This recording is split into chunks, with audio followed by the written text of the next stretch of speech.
Thank you very much.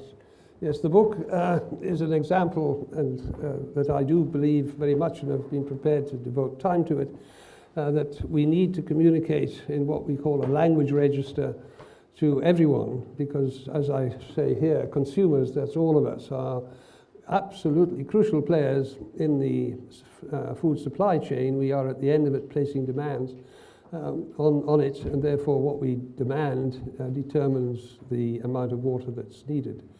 And if the consumers, 6.8 or 7 billion of us, are causing the problem, perhaps we need to communicate them in language which they can understand. It's a risk one can take when one is in one's 8th decade. It's a bit of a risk for people in their other stages of a career.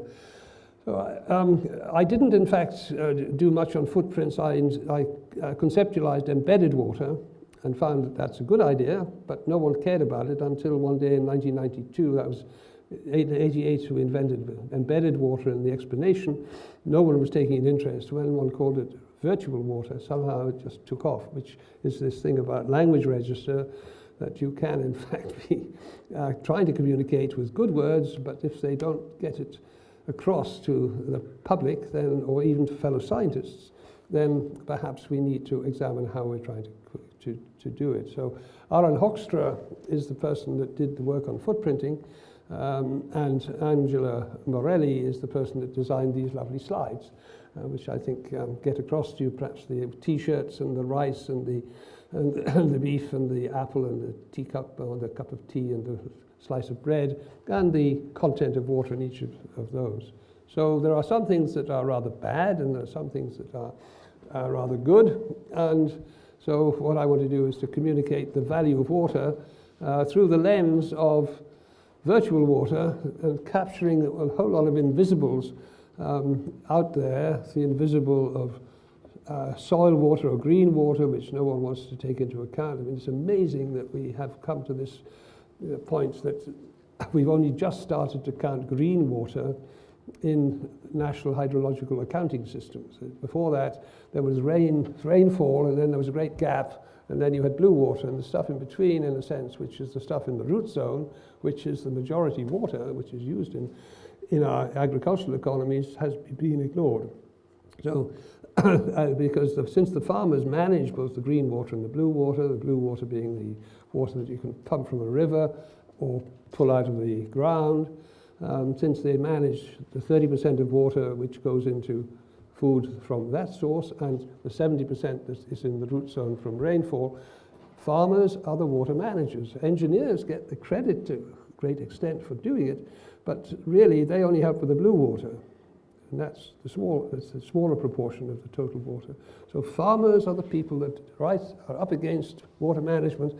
They've been given lots of other tools, of course, good seeds, good fertilizers, good herbicides, good markets, good roads, good transport, good storage.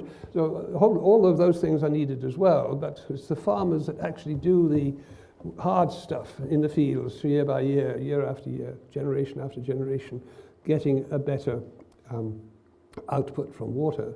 And just to give you perhaps a shock, because I got a shock when I discovered it, that the green water, which is the water you can more easily understand in a sense in terms of productivity, that in 1800 in Northwest Europe, and it could have been here as well, but I don't know the numbers, we used to get 1 ton of wheat a hectare. By 1900 we got 2, by 1950 we got 3, which is pretty good. The population had increased 4 times by then, so Malthus was right, we hadn't made it. But by 1990 we were getting 9 to 10. So we then, because the population leveled off, we suddenly were ahead of the game, at least with respect to wheat production. We were still importing 40% of our food, but we had helped a great deal by intensifying the production of the green water. It's much more complicated to do the calculations for blue water because since there's a whole lot of supplementary irrigation, the green water is easier to calculate because over a period it's the same. So the farmers and the consumers. So we need to help the farmers. We need to give them conditions which allow a repetition of this miracle between 1950 and 1990 in Europe and the United States, also in India, also in China, not in Africa. We need to now help Africa have this extraordinary suite of inputs and securities which enable farmers to double, treble, or more their water productivity. But above all, consumers, especially in the neoliberal economies such as we live in, need to manage our diet. Now, virtual water has been around since 1985. In fact, I picked it up from an economist, a very good ag economist in Israel called Gideon Fischelson, who died, unfortunately, 20 years ago. But he said it was foolish for the Israelis to export oranges and avocados because they needed the water for other things, because these were, although they were reasonably high value, there was just, in terms of the value that you can get from using the water in other activities altogether, avocados and oranges are absolutely economically stupid. So, but I turned it on its head and said, well, but embedded water is the solution for all the economies in the world that are insecure, because if they are insecure, and I don't know the number, I must get a graduate student to look it out, but I think about 160 countries out of the 210 in the world are net food importers. So it's a normal condition. They often don't import their net importation isn't very much, but there are some that's huge. I mean, Spain is huge, every European country. Only France in Europe is a net food exporter. So we're all in there trading away like mad in Europe because rich countries do. and it is the solution, and it is the stabilizing condition in the global political economy, the trading economy, which keeps the world secure. You can stay in your science silo, and I'm originally an environmental scientist, but I moved to try to understand the social sciences, especially political economy and activist science. And where did the idea come from? Well, it dawned on me. I'm a specialist in the Middle East. I've been working for 4.5 decades on the Middle East and its water problems. And since people were talking about water wars in the 1960s and 70s, and by the 1980s we're still talking about them, but there'd only been water wars in 1963 to 62 to 64, between Syria and Israel, actually fighting, just no one died, but they'd certainly fired shots about water at tractors to stop them doing things. That's the last time there was a water war in the world, and there hadn't been any before that much either. So it's, what is the reason that people do not go to war over this elemental resource? And it's because you can trade your way to security, and it's much cheaper, and it's not a big loss of face to import a bit of food. And if people don't actually connect the importation of food with their water security, it's a no-brainer for a politician. The politicians look for circumstances with no political costs, and there's no political cost, unless people draw attention to it, of importing food, which is why, of course, I had a lot of problems in the Middle East, because they didn't want to have this idea exposed. And so it's taken quite a long time for it to become commonplace in the Middle East, at least, to talk about it. So there we're seeing the politics being absolutely the most important condition of all in understanding all of these things. So virtual water and international trade in virtual water are invisible. They work miracles. Politicians love miracles that don't cause political costs. So it's there. Drawing attention to it, as I said, is a problem, which is one of the main, drawing attention to Spanish farmers that they're wrecking the environment is just as difficult thing to do. Anyway, we've gone on since then, and embedded water didn't fly. Virtual water I called in 1992-3, and then it started to take off. I didn't do much publishing about it because I was so busy I didn't have time. The water community is a lovely, generous community, and they allowed the identity of that idea to stay with me, so thank you very much, those of you who allowed that to happen. Because it wasn't until 2001 when Aaron Hoekstra sent me a message saying, when did you first publish about this? And of course I had tried in 1994. I sent, well, this is a good lesson to you as well. 1994, I sent off an article to Water International and got back this crazy critique from an engineer who was the deputy editor, and saying that it was a crazy idea. And I just withdrew it and said, what a crazy community this is. Never do that, just because there's probably an editor out there who's waiting for another thing to come in. And so don't believe the extreme critical review. Just take a deep breath and pretend that this person is probably irrelevant and that the wisdom is going to prevail, and it generally does. So just hold it and then go through the motions of communicating with the editor, because I didn't get that published, I had to, it was only in a couple of editorials in 96 and 97 and 8 that my identity with the term was held in place. And then we've had other things happening in the more recent past with Mete Aldaya looking at soil water in trade. And I just, for 2008, when I was giving a lecture in Stockholm, I saw that the virtual water migration, that is, the Americans over the previous 100 years have dried up the Colorado River.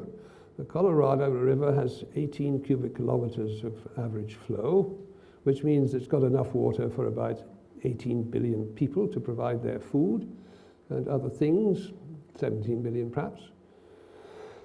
And of course now, those areas of southern United States have got at least 25 million Mexicans living there. So all the food that would have been grown for Mexicans down there is now having to be grown in the United States for the 25 million Mexicans that have come to America. Anyway, the other little confession I have to make is that when I didn't have any help from Aaron's modeling, I guessed that the average footprint for a person in the world was about 1,200 cubic meters per year, 1,200 cubic meters per year.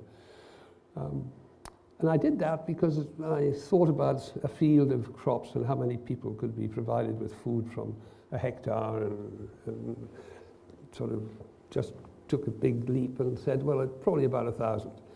That we'll probably need about another 100 for the other stuff that we do, drinking, which is just 3 liters a day, in fact, just sort of a few cubic meters a year. And we need, obviously, to keep clean at home, and that's either 150 or 250 liters a day.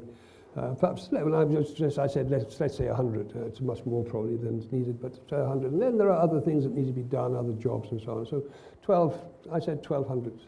And so when, after much modeling and crunching, Aaron came up with now this average number of 26.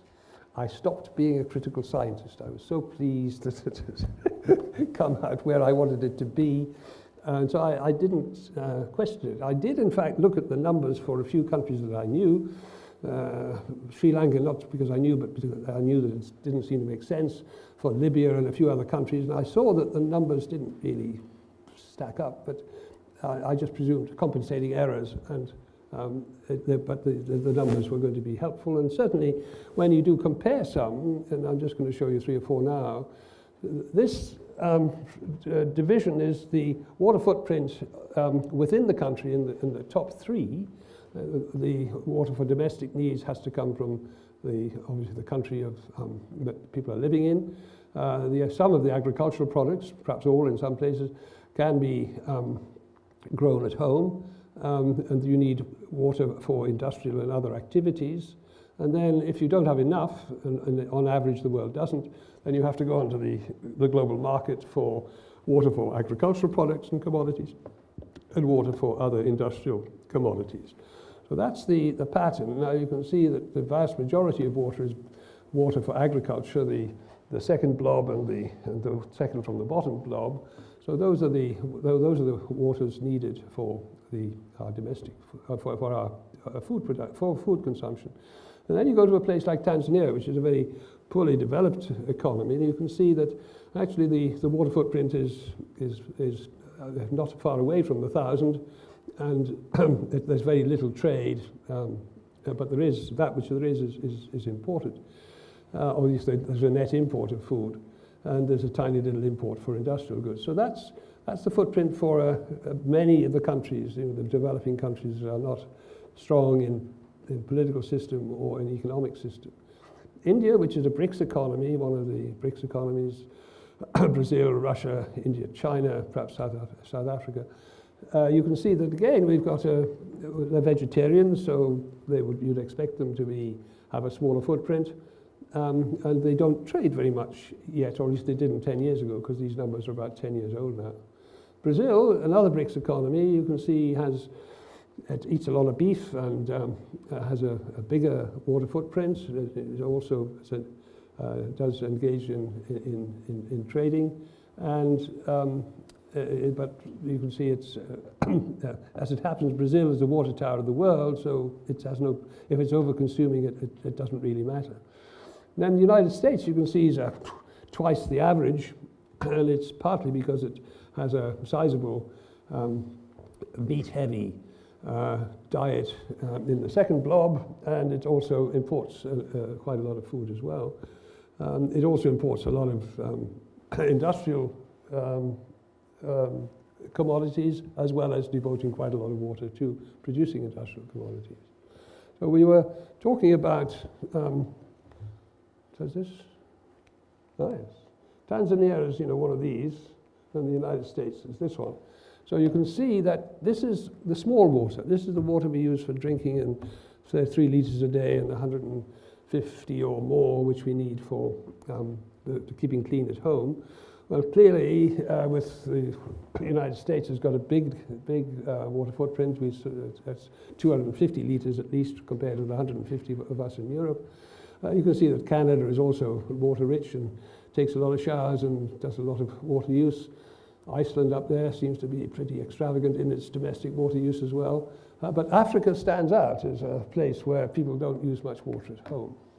Now then, this is the water footprint for the food. Now it's fascinating. You can see that Tanzania, which is over here somewhere, and the United States, the water footprint for Tanzania for food is very big.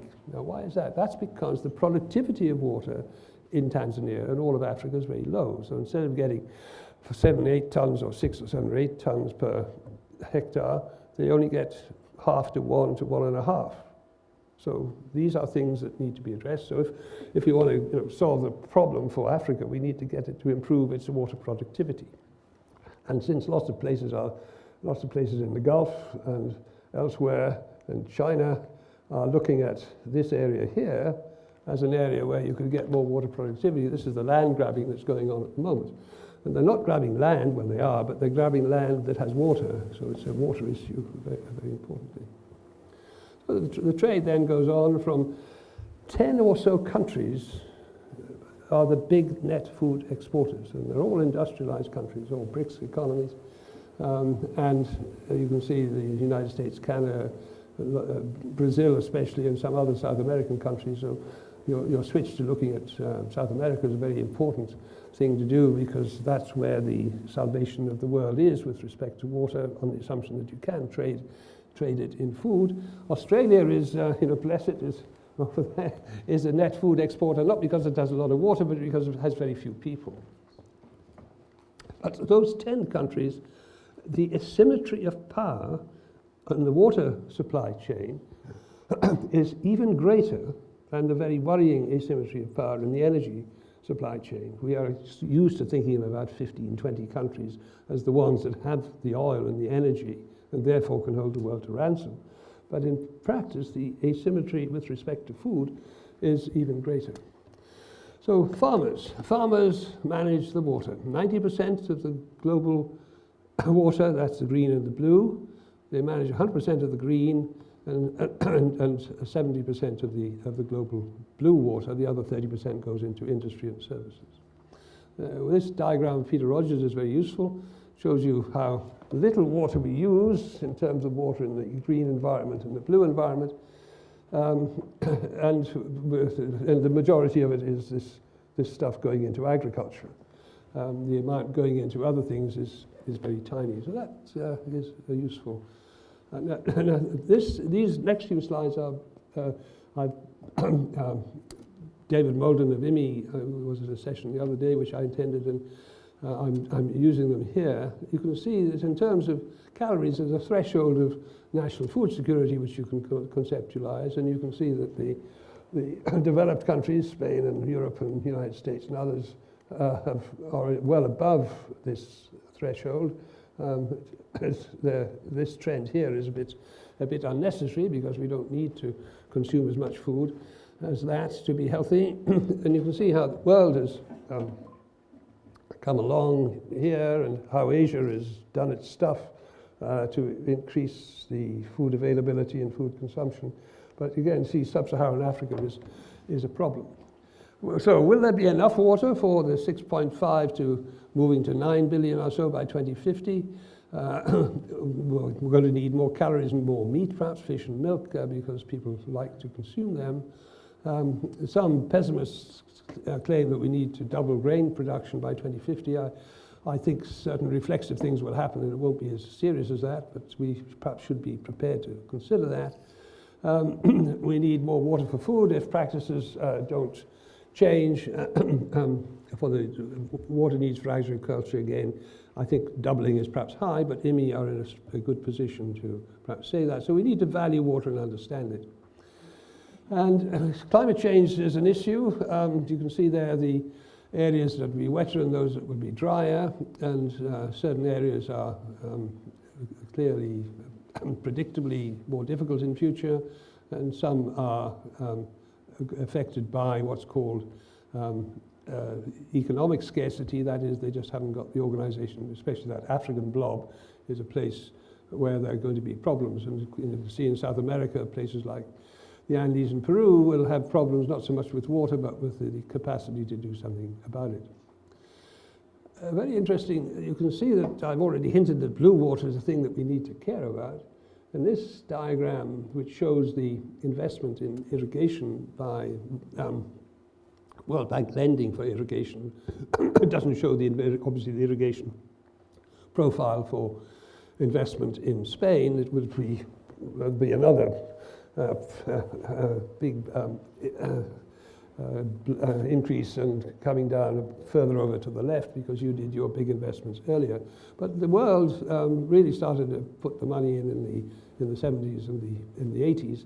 And then by 1980, which is what those of us that have moved a little from looking at hydrology to looking at society and politics, 1980 is a year round about then, plus or minus a few years, which is the end of industrial modernity. That is the period when the hydraulic mission in our world of water held sway, that the best thing to do was to mobilize more blue water because it had always worked in the past. By 1980, industrialized societies such as ours had begun to think, well, perhaps we need to think more carefully about this, that this may not be the right thing to do. The certainty that it's the right thing to do turned to uncertainty, and as a consequence of that, investing in dams started to decline. The fact that it's gone up a bit in the recent past is because places like Africa have fallen off the scale, as well as, of course, India and China and some of the big BRICS economies and the other big developing economies still wanting to get more water mobilized. And of course there is in Africa the case that only 6% of its potential control of water has been, for a whole range of things, has been done. And in a place like the United States, it's 40 or 60%, I can't remember which, but it's hugely higher or even higher, to the extent that many of the dams which were put in place in the United States are being pulled down because they went too far. So investing in irrigation has had this experience. We are now facing a point in history where do we want to irrigate anymore? And my message is we should hesitate to irrigate. So this is the increase in irrigation, the food price spikes, and the effect on the environment as through a Living Planet Index, which has been used by IMI, and the position in Africa. So there are a whole lot of things happening across the world. We're in the middle of a price spike at the moment. Sometimes people just show this price spike between here and here and say, gee, it's the end of the world. But you can see that, in fact, it's been a falling trend for 1,000 years. not just recently, but certainly 200 years. 1,000 years is hard to prove, but that's what economists have done. The price of wheat has been falling for 200 years, partly because we didn't cost in the environment and the impacts that we'd had on it, partly because we didn't cost in energy and the impacts it was having on the environment. Generally, we just, and then we had subsidies and a whole lot of other things which the industrialized world fixed the price of wheat. And of course, it was great for the world entering the deficits in the regional and different 160 countries, more and more of them becoming net food importers, because the 20-odd countries of the Middle East that faced this moved into water deficit and big food and virtual water imports during this era when this was happening. So it got easier and easier to import food because it was getting cheaper and cheaper. So what's going to happen next? Well, I thought when this price spike was happening, which on this diagram is a bit less than I remembered it and I've seen on other diagrams, I remember at this point getting excited, saying, this is the point at which it's going to do this. I talked to my friends at LSE, where they're famous for their economic wisdom, and they said, no, it'll come down again. And verily, within 18 months, it was down again. Down again. Now, we've had that, and we're now up here again, because 2011, which is not on here, is up here. But we just last week had a commodity shock. See, this happened because it was 1973 to 1979. This was an oil price shock. When you have an oil price commodity shock or oil shock, all the other commodities get, these speculators come in and do crazy things. And that's exactly what's happened here and is what's happening now. So it's hard to hold your nerve because it's easy for some economists to say, this is the end of the world and it's going to do this. But it won't. It won't do that. It'll come down again. Perhaps it might come down to do that, which would be fine, because I'm in favor of including all the costs of water, of the impacts on the environment, all of the things that we need to stop, which might cost money or whatever. Certainly political prices will have to be paid. We need to somehow include. Are there any economists in the room? Possibly not. But economists would agree with that. The trouble with the price of food and cheap food is that it's been put in place by a combination of private sector and public sector pressures. The food manufacturers, traders, and marketeers want to sell as much food as possible, and selling it cheaply just helps to do that. More and more people consume more and more, and they manage to make a profit, an increased profit. And governments don't want to stop that because they don't want consumers to be unhappy about the price of food. So there's this malign alliance between governments and the private sector to keep the price going down. And it's especially awful, the price of beef going down, because that's the place where it's all going wrong. I'll return to that theme in a moment. So the yields growth, you can see the United States, bless them, China has done well, and Latin America has done well, and sub-Saharan Africa hasn't done well. So sub-Saharan Africa, which is not it's about 700 or 800 million people there, it's going to go to 1.6 billion, or perhaps a bit more. So if they can, if they obviously can increase their, well, obviously, not obviously, but we need to understand the agronomy and other agronomic and other challenges of doing that. And in this land grabbing process, people aren't somehow looking at those things. But clearly, sub-Saharan Africa could look after itself, and some people believe through their investing that perhaps sub-Saharan Africa can look after some other parts of the world as well. So these are all things that are happening, and this extraordinary trend here, but the European trend would have been even higher. So when you mix inputs together, especially well-placed capital, well-organized research, well-organized markets, well-organized sensible subsidies, you do get these things. Silly subsidies do lead to malign things. So the IPCC suggested that yields in sub-Saharan Africa would decline by 50%. I would regard that science as very woolly, but it's clearly also possible, and this is an IMI comment, that International Water Management Institute, which used to be the Irrigation Institute, so it's the Agricultural Water SEGARC organization, are saying that it could double, and I'm sure it can be trebled and quadrupled. So what I would like to do next is very quickly to give you some social theory. Ideas of science are important, and you're all scientists, and you observe things and monitor things and model things and come out with predictions.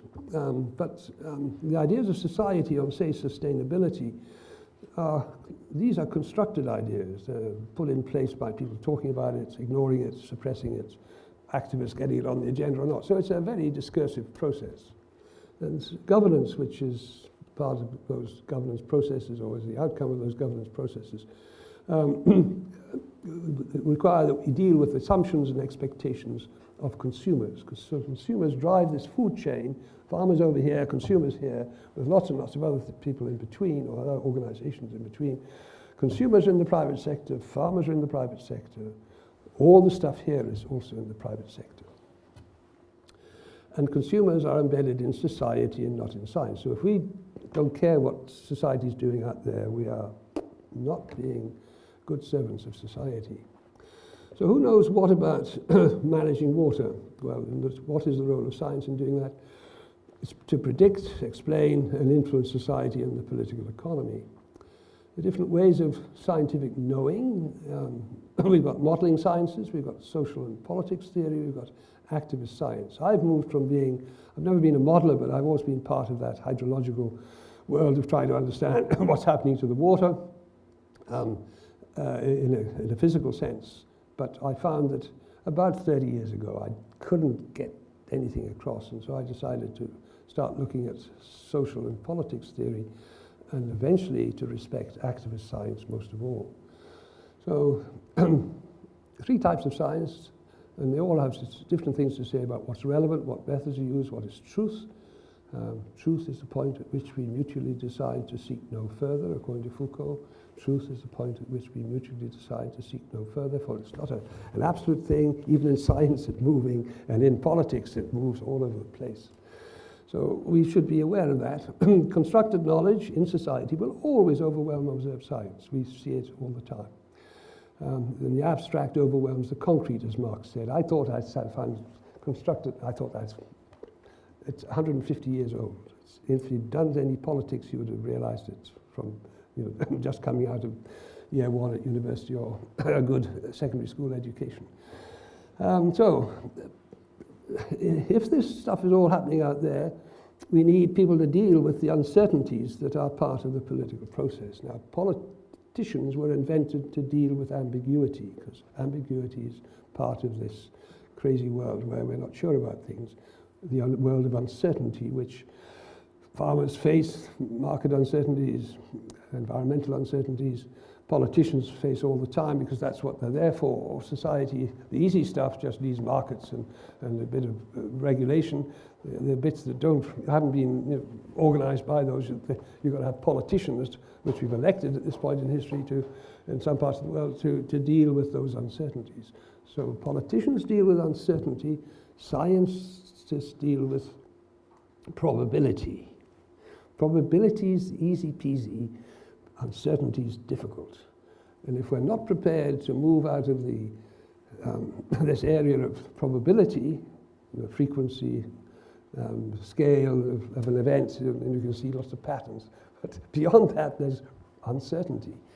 And scientists have got to try and understand that.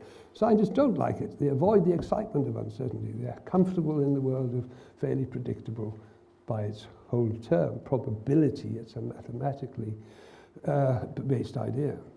So the 3 types of science: empirical, analytical, modeling science, the interpretative inquiry type science, where we have explanation of what's happening out there in society, and activist science, where we've got NGOs, as a case, using the information they get from the rest and trying to put it into society. I would argue that the modeling scientists and the explanatory scientists should be doing it as well. And if you're not, you're just getting a salary and not doing what society needs you to do.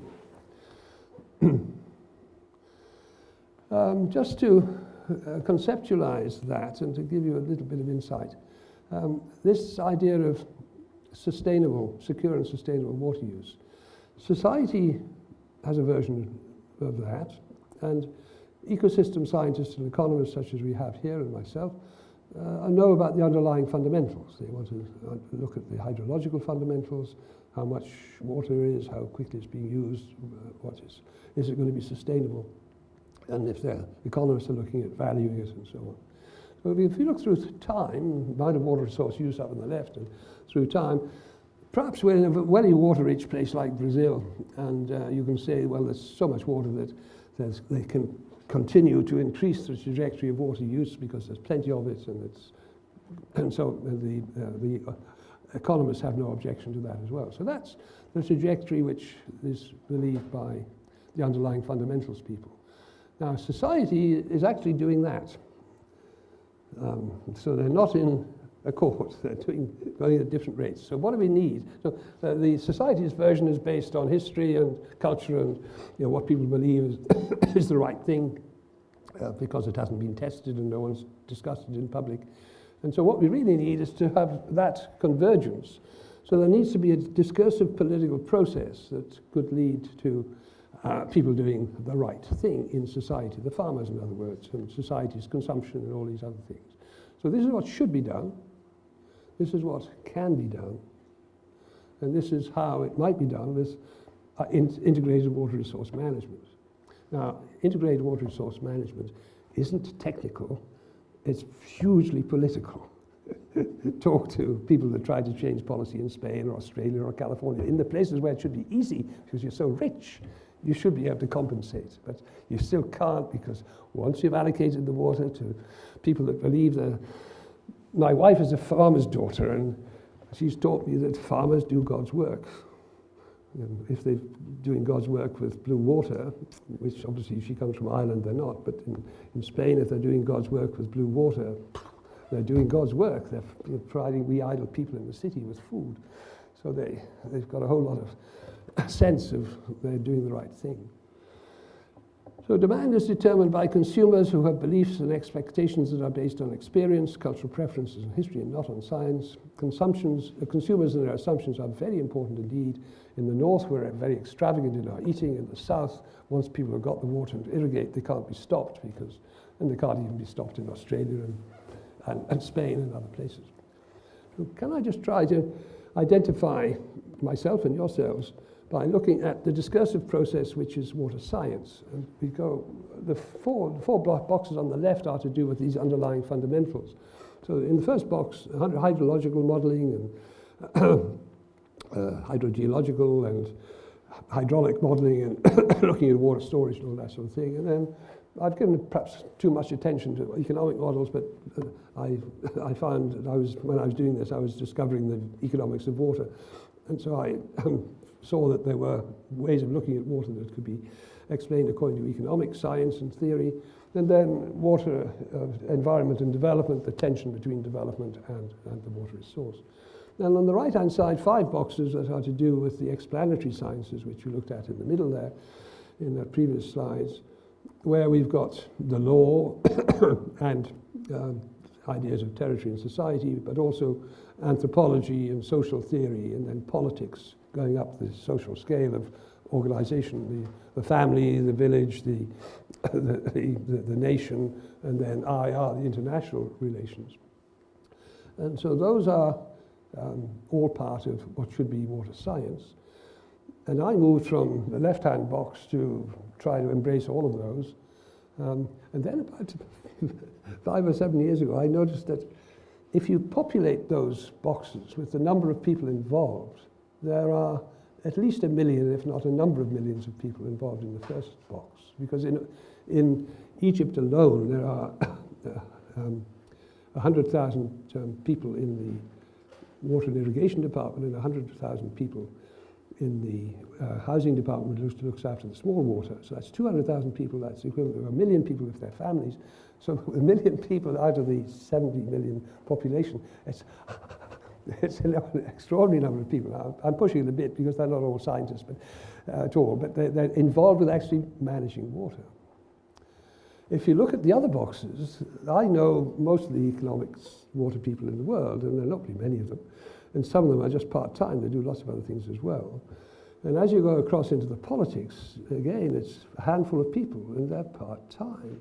So it's not surprising that there's a huge inertia comes out of this first box. And the meeting I went to this morning, which we talked about water science, was populated by people from that first box and nowhere else. It's normal, it would be expected, but you should, since what we need now is to understand governance and water regulation as much as water quality and the quantity side, we should in fact be trying to populate these other boxes rather more. And of course, a number of people in this room have been doing, Ramon especially has been doing wonderful work to try to do that. Now the ideas of science go up into discourse in the world out there, in the political economy. And discourse is an idea which is that there's a voice coming from here, and a voice coming from here, and a voice coming from here, and truth moves around according to the strength of the voices. And you can have individual discourses in media. I've just had a bit of a talk to the media there. We have educational discourses, we have public discourses, we have science discourses such as this, and we can have public discourses, and we can have international discourse. So it's very complex out there, keeping track of an idea. And I knew that my idea, which came out of this box here, virtual water, had to go through all of these little ears, and all the little ears have to go. And ears can either be open or closed, and once the idea has gone in, it's then captured by the brain inside, and you can't be sure what it does with it. So I've been very worried that virtual water might be captured and misused. So far it hasn't been, but it could easily be misused. There are ideas which do. Green water has been a bit misused, and Malin Falkenmark, the great Malin Falkenmark, is uneasy that it has been used in the way that it has. So you've got to be careful. So anyway, the science and then the political landscape. So I argue that understanding the political landscape is even more important than understanding the science, because you've got to communicate your science into the political landscape. It doesn't happen because no one's doing anything about it. It's only if people do something about it, and this is why the activists, scientists are so important. They actually take it as their responsibility to communicate science into the political system. So the underlying fundamentals, the explanatory social sciences, science into policy. I sense I may be, have I got, how much longer do you, 10 minutes or 5 minutes or 1 minute?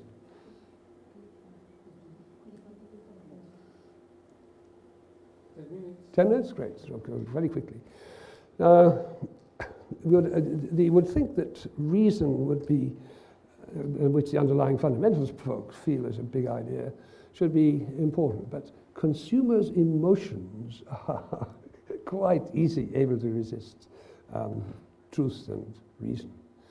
This is a Canadian cartoonist perspective of 2008 of consumers, in this case of energy. Now energy is even much more important than water.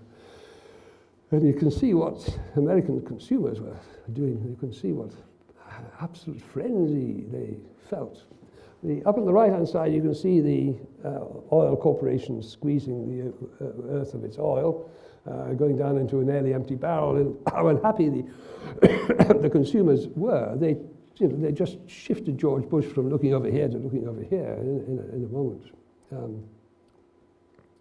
So what do presidents and prime ministers do? Well, it's much easier for leaders of authoritarian governments than for leaders of US and EU economies to do anything about it, because their electorates are addicted, as George Bush said. He said, bless him, the Americans are addicted to what is cheap energy, free energy.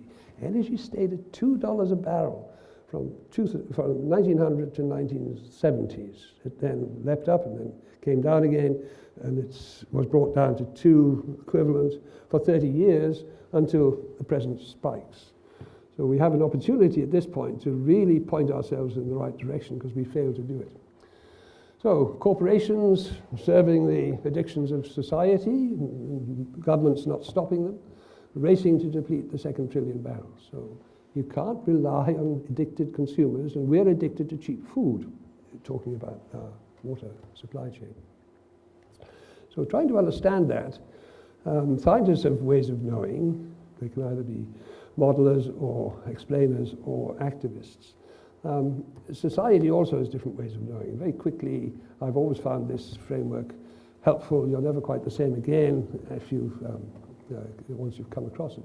Society can be divided into 4 ways of life or 4 ways of knowing. There are all of us at breakfast time, up on the top left, civil society, and then we can either go to work for the state, for the government, or for the market, bottom left, or for an NGO. And it's quite interesting that this theory came way ahead of the internet. But isn't it interesting that when we organized the internet, we did it .gov, .org, and .com. So there's something deeply explanatory about all of this. So citizens, they're voters and consumers. The government, they're the power seekers. The .org people are the high-minded people pointing society, providing a compass for society to do the right thing. And then there are the .com people who are bottom liners wanting to get things done and provide services. The .org people are stuck with just advocacy. They do a good job compared with the scientists or the other scientists. These different ways of knowing are also predictive. That the .gov people, we know how to risk manage. .org people, they're risk avoiding, and the .com people are risk taking, except with their reputation. So it is somewhat, I find it very predictive. So in a neoliberal democracy, because this theory tends to apply to but it does seem to work elsewhere as well, that we've got, at breakfast time, we've got the addicted consumers, and then we've got the squeezers of the environment, and then we've got the government having to deal with the emotions of consumers and normally letting the emotions prevail because it hasn't got the political tools to get it changed. And then we've got the civil movements. They know best, but they don't have power, and therefore they've just got to try to get people pointed. If you look at the past, that shift in 1980 from industrial modernity to late modernity, from certainty to uncertainty, it wasn't done by me or by people like me in science. It was done by the activists. I got a better 30-year career from that point on because they'd done it. I was more secure because environment was on the agenda. We had more environmental education. But I didn't put it there. The activists put it there. So although they are over the top often, it's somehow the way that politics works. And if our integrity is such that we just move away, it doesn't seem to be right. We should learn how to engage. So how do we engage? Well, via the media. What appears in the press is only as good as our ability to engage with journalists. I've just done my duty. I've engaged with the journalists. And the prejudices of the media owners. So power lies, media in our world lies in the private sector. That's not safe. It's very dull when the media are in the public sector, but it's not safe when they're in the private sector. So we need to be alert about that, and it's generally the activists that try to keep the thing tight and better. So we must communicate effectively, and my book is meant to be in a language register which communicates. So it's not a science book, it's a book to try and communicate. And we must use what in English we call a different language register, the language register which is in English short words, short sentences, like the media, in fact. But with a good message rather than the wrong message. And we must expect the political landscape to be determining. The consumers are embedded in this landscape. They're the important people that are placing demands on the whole food supply chain. And we must expect there to be different sorts of governance. Civil society, in this case, we've got the three around here. They're the entities that do things to civil society. Civil society has things done to it by government, by the market, and by the civil movements, NGOs. So this is government. The difference between government and governance, that is government. That is governance, when it's all three. And if any one of those is overpowerful and pointing things in a particular direction, you will be unsafe. It's only when you have the engagement of all three in a decent and sensible, balanced engagement that you will have a safe environmental and water policy outcome. So one of the dangers, you can see how these different things are interacting. We should have a situation where we've got things going up from civil societies or coming down from the others, and there should be interaction as well. But this is the danger that, I said, this alliance between government and the market, which is shown better on this diagram than on the 4 ways of life form. And you can see big oil, big auto, and of course it was first of all the defense industry. Even 50 years or more ago, President Eisenhower pointed out, he is a Republican and a member of the military for all his career, said the military-industrial alliance is lethal. It's frightening. Just as big oil is frightening, just as big pharma is frightening, if it's like that with government. So there are different sorts of, if you have a nicely balanced one, such as a neoliberal democratic regime, ideally it's a bit like that. In the common southern situations where there are huge predominance of the public sector and an authoritarian, a massive dominance of the public sector, so different sorts. So one of the big ideas that society needs to know, the role of consumption behavior of water users in the north, wasting it through overconsumption, in the south, overusing it in irrigation, but also in the north. So are you 5 cubic meters a day person? That is, do you eat a lot of beef? Or are you a vegetarian, and only use 2.5 cubic meters a day? We have a choice. We can halve our water footprint by changing our diet. And if a few billion people or 1 billion people do that, then it makes a great difference. Just to make sure that you get the importance of consumption and demography, China has put in place the biggest water demand measure that history has ever known. And the world, just as it doesn't understand green water alone, it doesn't recognize that China, by taking 300 million people out of the Chinese demographic system and therefore out of the global system, that's 5% of the world's population. It's the population of the United States, it's the population of old Europe, or the population of the Middle East. Not there that would need somewhere between 2.5 and 5 cubic meters a day. So these things are extraordinarily big and happening silently out there. Just very quickly, we're worried about water, but our water footprint, this is through history going back 2 million years or so, primitive humans and hunting and primitive agricultural, advanced agricultural. This is scale along the bottom, and this is green water, blue water for food, and blue water for other commodities and transportation. And we put it's a log scale for years, so just for 500, half a million years ago. And you can see how our water footprint, perhaps a long time ago, because all we could do was browse and a little bit of hunting. And then once we started to hunt, we then used animals, ate animals, so the conversion rate and so on. So our water footprint went up a bit. It didn't matter because there were so few of us. And anyway, we were as much hunted as hunting at that period of history. So we couldn't do too much damage to things, as we have discovered we can later on.